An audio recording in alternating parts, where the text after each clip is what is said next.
We shall now discuss about collision in 2 dimensions. അപ്പോൾ ഒരു particle A, suppose we have a particle A of mass m1 and it is moving with the velocity u1 in the positive x direction. ഈ പാർട്ടിക്കിളിൻ്റെ velocity is u1 in the x direction. ഇനി there is another particle B and it is having mass m2 and suppose that this particle is at rest. Now suppose that A is colliding with B. Collision ശേഷം A moves with velocity v1. A ൻ്റെ velocity after collision എന്ന് പറയുന്നത് അപ്പോൾ ഇങ്ങനെ വരുന്ന ഇവിടെ നിന്ന് വരുന്ന പാർട്ടിക്കിൾ ഇങ്ങനെ വന്ന് അത് it is collide ചെയ്തതിന് ശേഷം it moves with velocity v1 and it makes an angle θ1 with the x-axis. അപ്പോൾ ഈ ആംഗിൾ θ1 ആണ്. ബി എന്നുള്ള പാർട്ടിക്കിൾ ആദ്യം റെസ്റ്റിലായിരുന്നു. കൊലീഷന് ശേഷം this particle also begins to move and the velocity of this particle is v2 and it makes an angle θ2 with x-axis. അപ്പോൾ ഇവിടെ 2 dimension എന്ന് പറയാൻ കാരണം നമ്മൾ നേരത്തെ കൺസിഡർ ചെയ്തത് 1 dimensional collisionൽ എങ്ങനെയായിരുന്നു, എയും ബിയും കൊളൈഡ് ചെയ്തതിന് ശേഷവും വീണ്ടും അത് സ്ട്രെയിറ്റ് ലൈനിൽ എക്സ് ആക്സിസിൽ തന്നെ മൂവ് ചെയ്ത് കഴിഞ്ഞാൽ അത് 1 dimensional collision ആയി. ഇവിടെ അങ്ങനെയല്ല, ബി റെസ്റ്റിലാണ്, എ എന്നുള്ളത് u1 വെലോസിറ്റിയിൽ വന്നു, ബിയിൽ വന്ന് കൊളൈഡ് ചെയ്തു. കൊലീഷന് ശേഷം എ എന്നുള്ള പാർട്ടിക്കിൾ v1 വെലോസിറ്റിയിൽ ഈ ഡയറക്ഷനിൽ പോയി, എക്സ് ആക്സിസുമായിട്ട് θ1 ആംഗിൾ ഉണ്ടാക്കി അത് മൂവ് ചെയ്തു. ഇനി റെസ്റ്റിലായിരുന്ന ബി എങ്ങനെ പോയി, it moves with velocity v2 making an angle θ2 with X axis. അപ്പോൾ നമുക്ക് എന്ത് ചെയ്യാം, ഈ വെലോസിറ്റീസിനെ v1 എന്നുള്ള വെലോസിറ്റിനെയും അതുപോലെ v2നെയും കമ്പോണൻസ് ആയിട്ട് റിസോൾവ് ചെയ്യാം. v1 എന്നുള്ളതിൻ്റെ എക്സ് കമ്പോണൻറ്റ് എന്ന് പറയുന്നത് v1 എന്നുള്ള വെലോസിറ്റിൻ്റെ X component is v1 cos θ1. ഇനി അതിൻ്റെ y കമ്പോണൻറ്റ്, ഇവിടെ വരുന്ന y കമ്പോണൻറ്റ് v1 sin θ1 ആണ്.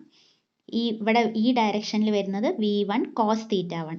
അതേപോലെ v2 എന്നുള്ള വെലോസിറ്റിനെ കമ്പോണൻസ് ആയിട്ട് റിസോൾവ് ചെയ്യുമ്പോൾ v2നെ horizontal component or X component എന്ന് പറയുന്നത് v2 cos θ2 ഇവിടെയും ഈ ഭാഗത്ത് v2 sin θ2 വരും.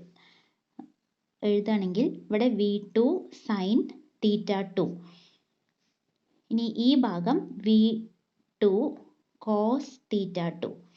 അതേപോലെ v1 എന്നുള്ളതിൻ്റെ ഇവിടം v1 sin θ1ഉം ഈ ഭാഗം ഈ ടോട്ടൽ ആയിട്ടുള്ളത് v1 cos θ1 ആണ് വരുന്നത്. Now we can write the law of conservation of momentum in the x directionൽ വേറെ എഴുതണം, y directionൽ വേറെ എഴുതണം. അപ്പോൾ the law of conservation of momentum in x directionൽ ഇക്വേഷൻ എഴുതുകയാണെങ്കിൽ നമുക്ക് ഇനീഷ്യൽ മൊമെൻറ്റം എന്ന് പറയുന്നത് m1 u1 എന്ന് പറയുന്നത് എലോങ് എക്സ് ആക്സിസ് തന്നെയാണ്, അതിന് കമ്പോണൻ്റ് ആക്കാനില്ല, it is along the X direction it self.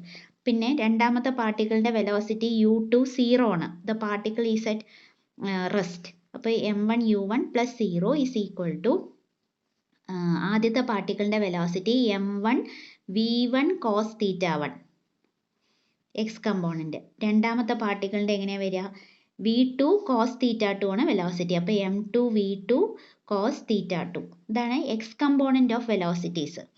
ഇനി ഇതുപോലെ y ഡയറക്ഷനിലുള്ള കമ്പോണൻറ്റ് എഴുതുകയാണെങ്കിൽ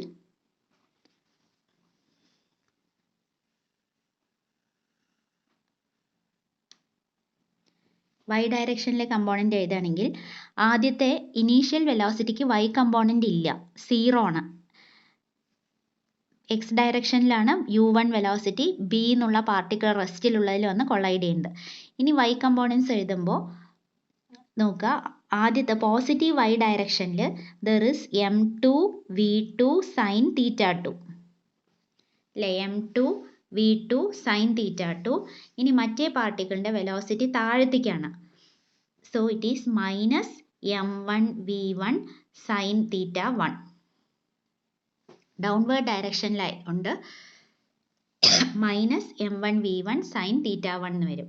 അപ്പോൾ ഇതാണ് മൊമെൻറ്റം കൺസർവേഷൻ്റെ equations in X and Y direction. ഇനി kinetic energy is conserved when if the collision is elastic. If you are assuming that the collision is elastic ആണെന്ന് assume ചെയ്താൽ അവിടെ കൈനറ്റിക് എനർജിയും കൺസേർവ്ഡ് ആവും. അപ്പോൾ കൈനറ്റിക് എനർജിയിൽ നമ്മൾ നോക്കുമ്പോൾ half m1 u1 square initial kinetic energy plus 0 ആണ്, u2 0 ആയതുകൊണ്ട് equal to half m1 v1 square plus half m2 v2 square. Half cancel ചെയ്ത് കഴിഞ്ഞാൽ m1 u1 square is equal to m1 v1 square plus m2 v2 square. ഇതാണ് kinetic എനർജിൻ്റെ equation വരുന്നത്. അപ്പോൾ ഇവിടെ മൊമെൻറ്റത്തിൽ നമ്മൾ വെലോസിറ്റിൻ്റെ കമ്പോണൻസ് എടുത്തിട്ട് വേണം ചെയ്യാൻ മൊമെൻറ്റം കൺസർവേഷൻ്റെ ഇക്വേഷൻസ് എടുക്കുമ്പോൾ.